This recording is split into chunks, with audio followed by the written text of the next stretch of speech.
and welcome to the Cook Memorial Public Library podcast, where the staff of Cook Library get to crawl out from behind the reference desk for a few minutes and try on their broadcasting hats. Thank you for subscribing. This is our second episode, and we hope you'll continue to follow us for book recommendations, interesting discussions, and library news. I'm Nate Goss, a librarian here at Cook Library, and I am sitting with Jo Hansen, one of our readers' advisors. Hey there. Hey, Jo. Jo is another one of our reading gurus, and she's got a great pick that she's going to recommend for our listeners today. So why don't we just go ahead and get started? Jo, what is the book that you think everyone should check out? Well, I just finished Bill Bryson's new book, The Road to Little Dribbling, Adventures of an American in Britain. It's quite a long title, but it's a really great book. There might be a lot of Bill Bryson fans out there. He came to fame about 20 years ago with his first travel book, which was called Notes from a Small Island. And he decided to go back and revisit some of the places he had been, go to some new places. And so he started at the south of England and went all the way up to Cape Wrath in Scotland and just observed everything with his great take on life and his observations, which are always rather sarcastic and funny. Yeah, I've done a few audiobooks of Bill Bryson's. They've been great. I did like One Summer? One Summer, yes. That's the one about Lindbergh and Babe Ruth, right? Yep, yeah. So I kind of am a little bit familiar with Bill Bryson. So are you saying that this book, The Road to Little Dribbling, is this the one where he's traveling? Yes, he is revisiting England through, his eyes 20 years later. And since in the last 20 years, he married a British girl, and they had kids, and now that he has grandkids. And he's also just got his British citizenship, so he now has dual citizenship with the United States and Great Britain. So Bill Bryson is an American? He is. He came to England fresh out of the cornfields of Iowa, and he was kind of a dropout in college and was backpacking England. And then he met his wife at some mental institution. She was a nurse. Okay. And he was just one of the assistants. He got a job there, and they fell in love. And then after that, he started getting newspaper jobs as a journalist.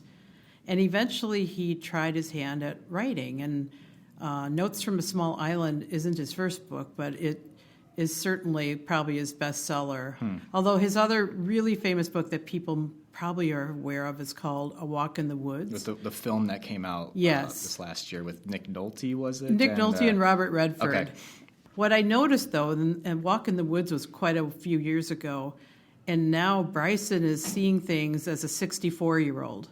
And he's kind of curmudgeon-y. A lot of the reviews are calling him that. It's like he's gotten so crabby. The reviews of this book, The Road to Little Dribbling. Yeah. But it's funny. It's just really a good yuck. And he also, along the way, likes to poke fun at both British people and American people. There's one scene where he had to go back to the States, and he was in Texas. And he was trying to check out at the airport, and the woman at the counter asked him where he's from, and he said, London. And she goes, could you spell that for me? And he said, London. And she said, and country? And she goes, well, England, of course. Could you spell that for me? Oh, boy. So that's the kind of thing. He just likes to rant a little bit about how people seem to be getting more stupid. Which can always be funny to read about. Yeah, exactly. So is it a spoiler if we ask you what Little Dribbling is then, or The Road to Little Dribbling? Well, Dribbling, Little Dribbling, what a great name for a quaint little British town, right? Well, right, yeah. That's what I was thinking. And so I thought, I got to look that up. Apparently, there is no Little Dribbling. He just made up the name. Oh. And some Brits are so it is a perfect name. It is a perfect name. Because it doesn't exist. Right. And I thought, it's such a shame, though. What a pity it's not a real town. I don't know why he made it up. I did some searching on the internet to see if there was an explanation. I couldn't find any. Maybe it's a trick on all of us that we think it's real. Yeah, that could be. I would love to go there, and I would love to revisit London and the countryside and find Little Dribbling. Well, I'm going to have to look a long time for it.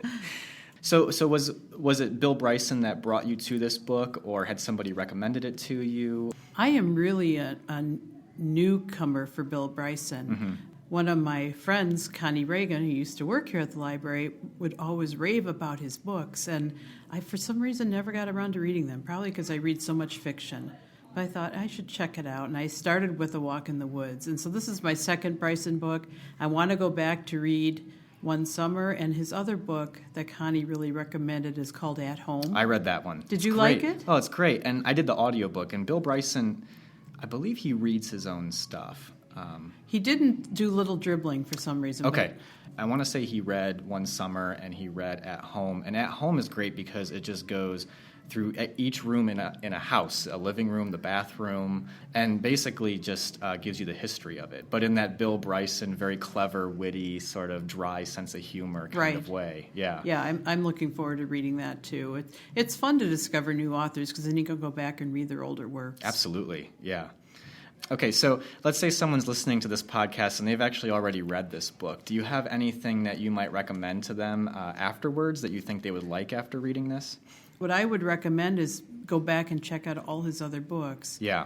Like the Notes from a Small Island would be fun to read in comparison to this one, just to see what he observed 20 years ago. Because he does talk a lot now about how things have changed in England.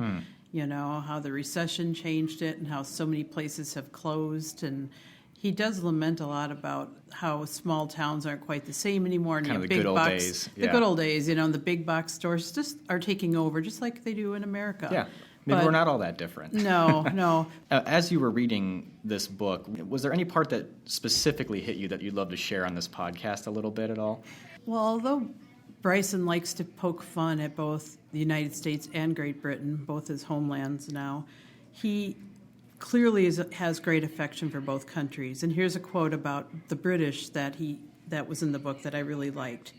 He notes that the British are the only people in the world who become genuinely enlivened when presented with a hot beverage and a small plain biscuit. And I think that's lovely, and it makes me want a pot of tea and a biscuit right now. There you go. All right. Well, thank you, Jo. Thank you so much for your book pick and also just for being on the podcast. It was fun, Nate. Good. So if you would like to check out The Road to Little Dribbling by Bill Bryson or explore any of our collection online, head over to our website, cooklib.org. To read Jo's full post on this Bill Bryson book, visit Shelf Life, the library's blog, where you can find all sorts of treasures and hidden gems, including recommendations, library happenings, genealogy tips, local history stories, amongst other things. That blog can be found over at shelflife.cooklib.org. This podcast is just getting started, and we'd love to hear from you, actually. Share some feedback or get in touch. Write to us at webmaster@cooklib.org. If you like this podcast, support it by sharing with your friends or leaving us a rating on iTunes. We'll be back soon, but until then, keep reading, keep watching, and keep listening.